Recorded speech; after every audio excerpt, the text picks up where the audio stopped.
Well, it's another day in beautiful Henderson, Nevada.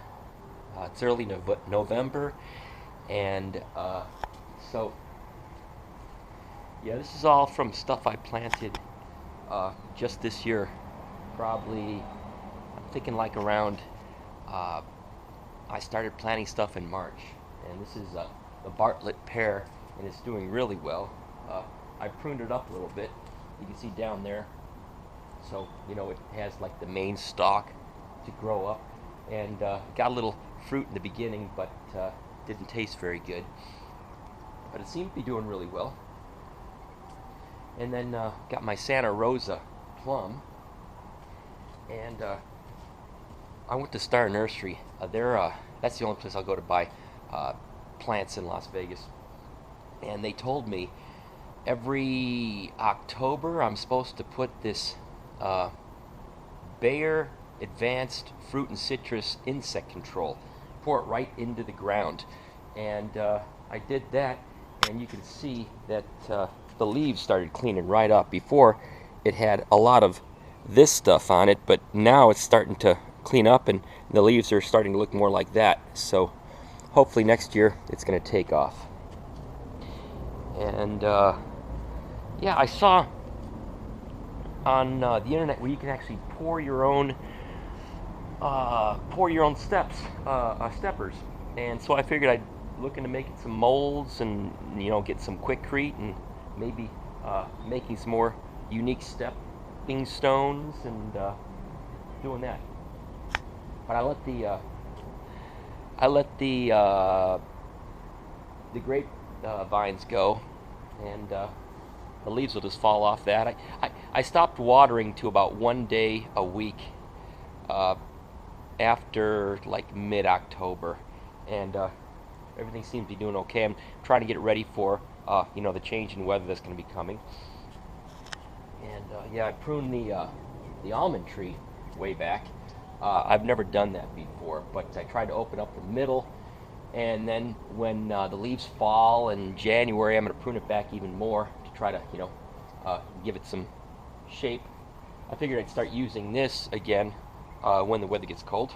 Still got the other one in the freezer. Oh yeah, got to get my Jesus statue. These things, when I bought them from Star Nursery, they had yellow flowers coming up.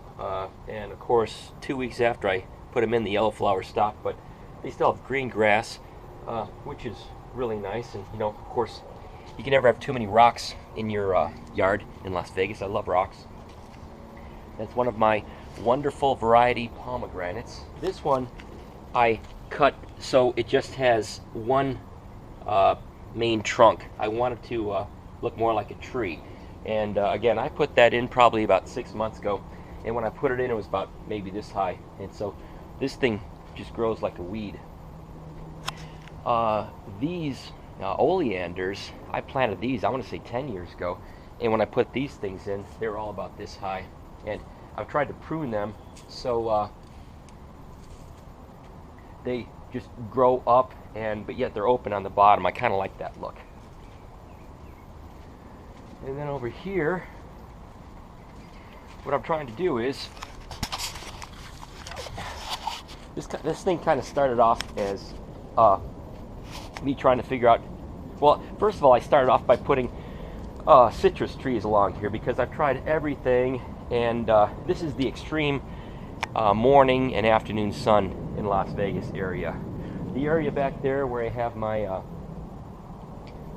pear and my plum, that gets a lot of shade, so that's kind of like a different microclimate than this place. And let me see, I've got my Bear's lime, my Mexican / key lime, my, what is that? That's a Myers lemon. And then this one I put in probably just about 4 months ago. It's a Lisbon lemon, and I guess this one is going to grow pretty tall. But I'm going to prune everything. Everything I've got, I'm going to prune to kind of control it to whatever size I want it to be. So, yeah, after the extreme heat of like June, July, August, then like in October, it seems like there's a a second springtime in Las Vegas, and things start to grow again. I even start to get little flowers on things that I wouldn't expect to get flowers on in October. It's kind of strange. And then I've got another, this is where the cherry tree was, and I made the mistake of putting the cherry tree in, I think, too late in the season. I was reading someplace and it said that in Las Vegas, which is a USDA plant hardiness zone of 9A, which is pretty hot. I guess I was looking at it and it looks like it gets down to 20 to 25 below. No, it gets down to 20 to 25 degrees in the wintertime occasionally. That's why they tell you to wrap things when it freezes. But I planted the cherry tree too late in the season, and the roots didn't take, and it just dried up. And then I was talking to a guy, and he said, you put a pomegranate in the desert, don't water it, it's going to thrive. So I put two more wonderful variety pomegranates in, and these I figured I'd leave all of the multiple trunks in and kind of tie it up and make it get big and flourishy. And I put this thing in, I want to say, about a month ago, and it's just doing really well. And this one's doing pretty well too. Not as good as the other one, but it's doing pretty good. And my idea is, I have it here a little bit. Let's see. Yeah, something like that. That is going to be where the cactus garden is, and I'm just going to fill this whole area in with cactus. I've got my beaver tail cactus. This gets really pretty, like pinkish, reddish, big blooms and flowers on it. And I got my pencil choyo, and that gets like little yellow flowers on it. This one is kind of cool. I like it. It has, let me get out of the shade. It's got these really extreme white spikes. I think it's pretty neat looking.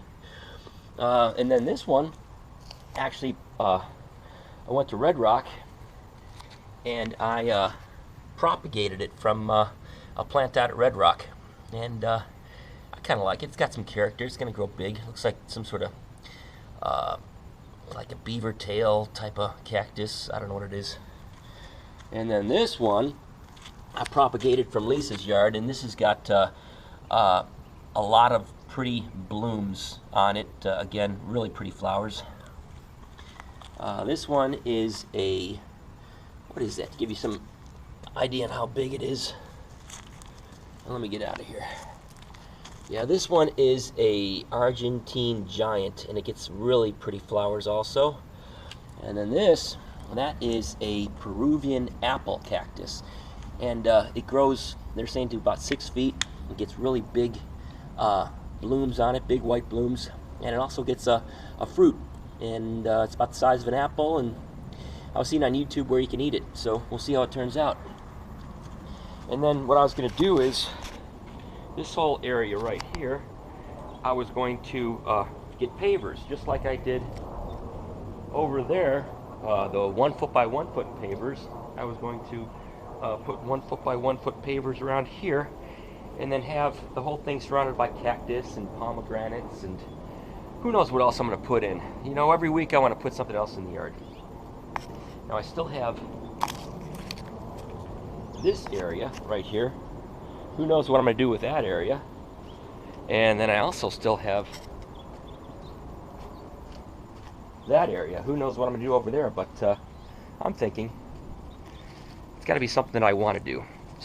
Or something I want to put in the ground. And then what I did with the pavers is, and I've got my fig here. I just got this fig a couple weeks ago. I heard October is a great time to put a tree in the ground, to plant things, because it gives the plant a chance to establish its roots over the winter time, and then it just pops in the spring. It's a Canadria fig, yeah. And apparently this thing just grows like a weed, and it gets really nice, flavorful fruit. So we're gonna see what it turns out to be. And yeah, that's my fig tree. And then with my idea was, I've got my pavers right here. And then I've got this area right here. Who knows what I'm going to do with this? And then I've got my grass.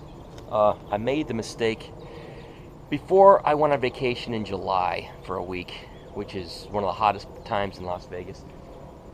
We got a super bad rainstorm, and I mean, I'd never seen it rain that much in Las Vegas. So I turned my irrigation off. Wrong. I left it off for a week and got a bunch of dry spots. And then about a month ago, I'm trying to reseed, and the birds ate all the seed. So then I went back to Star Nursery, and they said, "Listen, this is what you need to do. You need to, stake down, put the seed down, stake down some sheets, and then put these really reflective bird things on there. And when the wind blows, it makes this sound. And I have not had any birds come into my yard since I did that. And the seed's been down for about 2 weeks now. So I'm going to remove the tarps and let's see what it looks like. Wow, I couldn't be happier. Look at this. Holy cow. Man, they're just popping up. One thing I would do next time differently is I would not use burlap. I would just use the sheets off of like old bed sheets. For some reason, the burlap, I don't know if I left it on too long, but when I pulled the burlap up, you could see how when I pulled the spike up, some of the grass came with it. That didn't happen with the sheets. And man, I'll tell you what, very happy. Very happy. Look at all that growth right there. Holy smokes. Next year, this lawn's going to pop. What I would suggest to anybody is, don't get your information from Lowe's, from Home Depot. Go to a trusted nursery. I go to Star Nursery in Las Vegas, and they just dial me in. So, yeah, that's it.